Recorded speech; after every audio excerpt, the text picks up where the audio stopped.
Kevin started driving for Uber 6 months ago because his salary wasn't keeping up with inflation. Prices for gas, food, and rent kept rising, while his paycheck stayed flat. He didn't feel reckless, he felt pressured. And pressure makes people chase quick solutions. Kevin worked a full-time job and tried to live responsibly. He wasn't buying luxury things or wasting money every weekend. Still, his bank balance kept shrinking faster than he expected. That's the quiet panic inflation creates. You work the same, but fall behind anyway. He didn't want to quit his job or gamble on a risky business idea. He wanted something simple, familiar, and socially acceptable. Something he could start today without special skills. That's exactly why gig apps feel so attractive. Uber looked like the perfect plan: flexible hours, quick payouts, and the feeling of being in control. The app makes it seem like your car is a money machine. And when you're stressed, that story is easy to believe. Kevin decided to drive about 15 hours a week after his main job. That didn't sound extreme, just a couple hours most evenings. He told himself it was temporary, just until he got ahead. That's how most people enter side hustles, with a short-term promise. The goal was clear: an extra $1,000 per month. Not to get rich, just to breathe, to finally make progress on credit card debt. To stop feeling like one unexpected expense could ruin him. That kind of goal feels responsible, not greedy. Kevin did the math the way most people do it. 15 hours per week times 4 weeks equals 60 hours per month. It's simple multiplication, and it feels objective. Simple numbers create confidence, but they can also hide the truth. He assumed he would earn about $20 per hour. 60 hours times $20 equals about $1,200 monthly. In his mind, that was basically a guaranteed win. And once a plan feels guaranteed, you stop questioning it. Kevin saw it as easy money. Drive people around, get paid, go home. No meetings, no boss, no office politics. It felt like pure effort equals pure reward. But gig work rarely works like that in real life. 6 months later, Kevin checked his Uber totals. The number looked respectable. It validated his effort and made him feel disciplined. He thought, "I'm doing what I have to do." Kevin had made about $6,200 in gross income. Gross means before costs, but most people don't feel that difference emotionally. They see deposits and think, it's working. The brain loves visible results. He felt productive and proud. He felt like he was hustling, grinding, doing what successful people do. The culture around side hustles rewards that identity. It makes exhaustion look like virtue. But then Kevin did something most people avoid. He sat down and calculated what those 6 months really cost him. Not what he earned, what it cost. That single shift in thinking changes everything. He checked mileage and realized he drove about 4,200 miles for Uber. Until that moment, the miles didn't feel like money. They felt like just driving. But every mile carries a price tag. Kevin used the IRS standard mileage rate, 67 cents per mile. That number isn't random, it includes gas, maintenance, insurance, and depreciation. It's basically a packaged estimate of what driving truly costs. And it's often higher than people expect. When he multiplied 4,200 miles by 67 cents, the result was brutal. His vehicle costs were roughly $2,800. That's money you don't feel leaving your pocket daily. But it still leaves through wear and future repairs. Suddenly, the story changed. The big gross number now looked like a half-truth. Because you can't spend gross income, you can only spend what's left after costs. And costs in gig work are often the main character. After expenses, Kevin's net income was about $3,400 over 6 months. That's what he actually kept. It wasn't the number he imagined when he started. And it definitely wasn't the financial breakthrough he hoped for. Kevin estimated he worked about 360 hours. That's a huge amount of evenings, weekends, and mental energy. When he divided $3,400 by 360 hours, the hourly rate collapsed. That's the moment the hustle fantasy dies. His real hourly wage ended up below the minimum wage in his state. And remember, that's before counting the extra hidden time that never shows on the app. The app pays you only for active trips, not for everything around them. Kevin wasn't just driving, he was running a tiny business without realizing it. And most tiny businesses fail because people don't count the full cost of operations. Kevin didn't count the time spent waiting for requests. Some nights he sat in parking lots refreshing the map, hoping for a good ride. That waiting time feels harmless, but it's still your life being spent. If you wait 20 minutes here and 15 minutes there, it adds up into hours. And those hours pull your true wage down fast. He also ignored the time spent cleaning his car. Riders leave trash, smells, stains especially over months. Then there's refueling, checking tire pressure, washing, and vacuuming. None of it is paid, but all of it is required to keep earning. That's the hidden job inside the job. Kevin didn't count positioning time either. Sometimes you have to drive to high-demand areas to get better rides. You're spending fuel and time just to reach the place where you can earn. In a normal job, commuting is predictable. In gig work, commuting happens all night long. Then there's the mental strain. After a full-time job, your brain is already tired. Now you must stay alert in traffic, manage navigation, read the passenger, and keep your mood polite. One rude rider can ruin your entire night. This emotional labor is real, even if no one pays you extra for it. Over time, that stress spills into the main job. Kevin started feeling slower, less sharp, and more distracted during the day. He had less patience, less energy, and less focus. And even a small drop in performance can cost you opportunities. That's how side hustles quietly damage the income you depend on most. Kevin's performance review came back weaker. Maybe not a disaster, but enough to change how his manager saw him. And raises are not only about effort, they're about timing, perception, and consistency. If your coworkers are fresher and more focused, they look more promotable. The side hustle becomes a hidden tax on your career growth. Sleep is where the bill really comes due.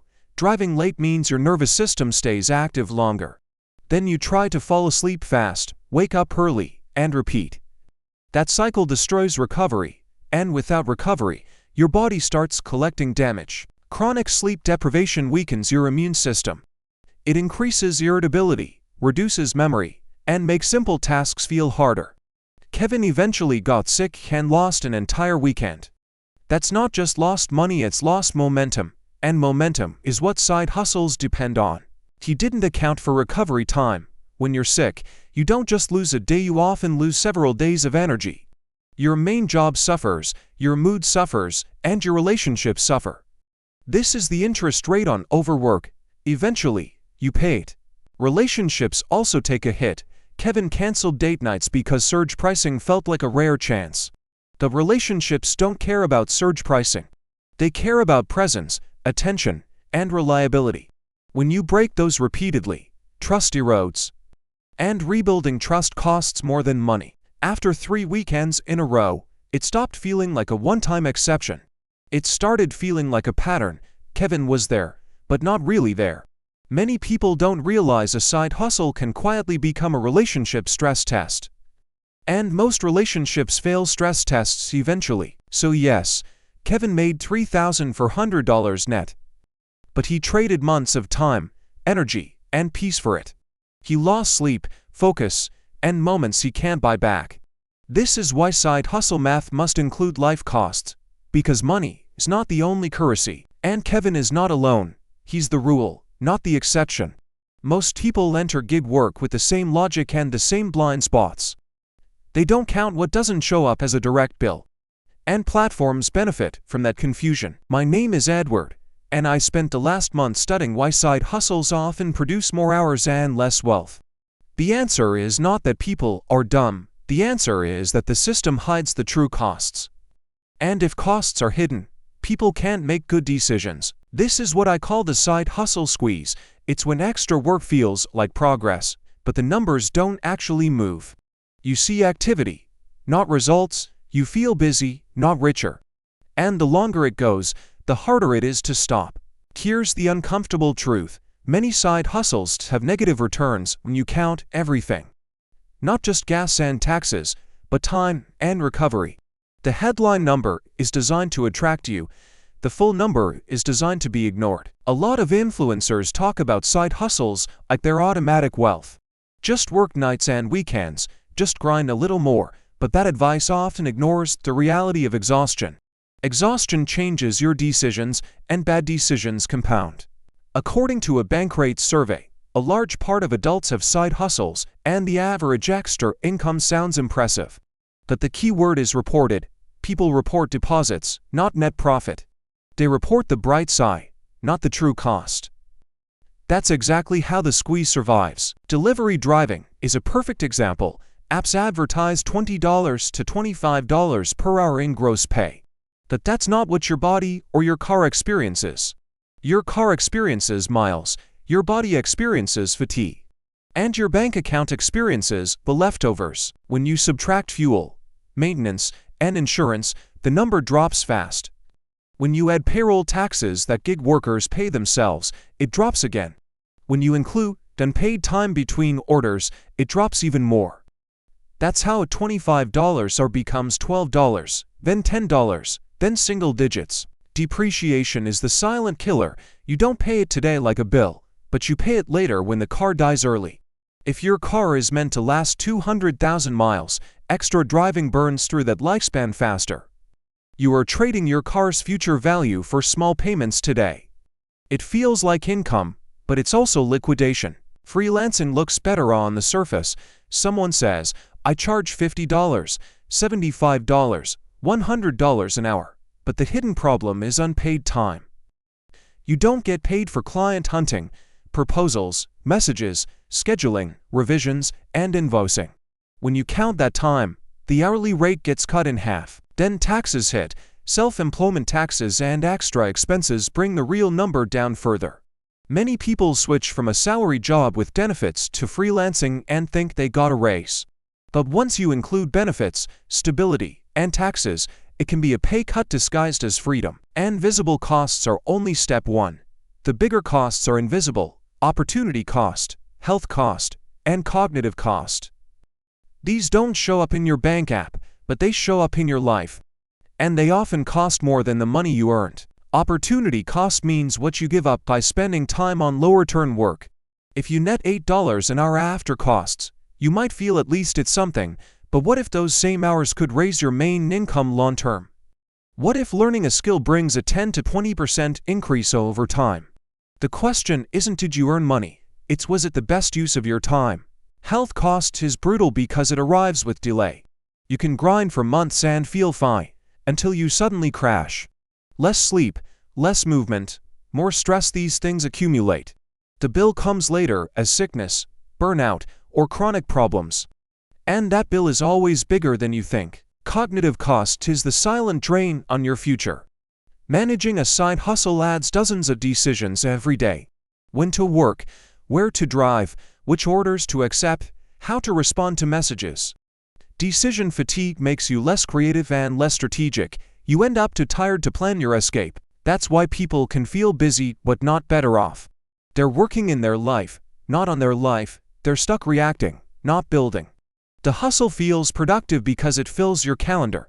But it doesn't always build assets or skills. Here's the cruelest part. The people who most need a breakthrough often choose the lowest return options. Not because they're dumb, but because they're stressed. Stress narrows your choices. When you need money now, you choose money now. And that keeps you trapped in low-leverage work. Not all side hustles are equal. Some are low-leverage. You trade hours for dollars, and that's it. Driving for Uber is low-leverage because income is capped by your time and your car. If you stop driving, the money stops, and you don't build something that continues paying you later. High-leverage work is different. It builds assets, skills, or systems that can keep producing value. A course, a product, a platform, a brand, these can scale beyond your hours. But they require uninterrupted time, clarity, and patience. And the side hustle squeeze destroys those resources. So people get stuck. They work extra hours to survive. And survival leaves no energy to build leverage. They tell themselves they'll build something later, when things calm down. But things don't calm down because the extra work keeps them exhausted. That's the loop. To break the loop, you need a real measurement system. First, track every minute connected to your side hustle, not just active paid minutes. Second, subtract every expense, including vehicle wear and taxes. Then divide net profit by total hours. If the result is worse than your main job, you're moving backward. Next, audit the invisible costs honestly. Is your sleep worse? Are you more anxious? Are your relationships weaker? Is your performance at your main job falling? If the answer is yes, those costs will eventually show up as real financial pain. You can ignore them, but you can't avoid paying them forever. Then use the replacement test. If you spent those same hours on skill building, networking, or health, what would the return be in 5 years? Many people never ask that question, but it's the most important question of all. Because time is your highest value asset. Also identify your escape path. If your side hustle has no clear route to scalable or passive income, it's basically a second job. A second job can help temporarily, but it rarely builds wealth. Wealth comes from leverage, not endless hours. Kevin is still driving for Uber, not because he loves it, but because he feels trapped by the logic of at least it's something. He's tired, stressed, and stuck in a pattern. That's what the squeeze does. It turns your effort into a treadmill. You run, you sweat, but you don't move forward. Stop measuring your hustle by how busy you are. Busy is not the same as profitable. Busy is not the same as wealthy.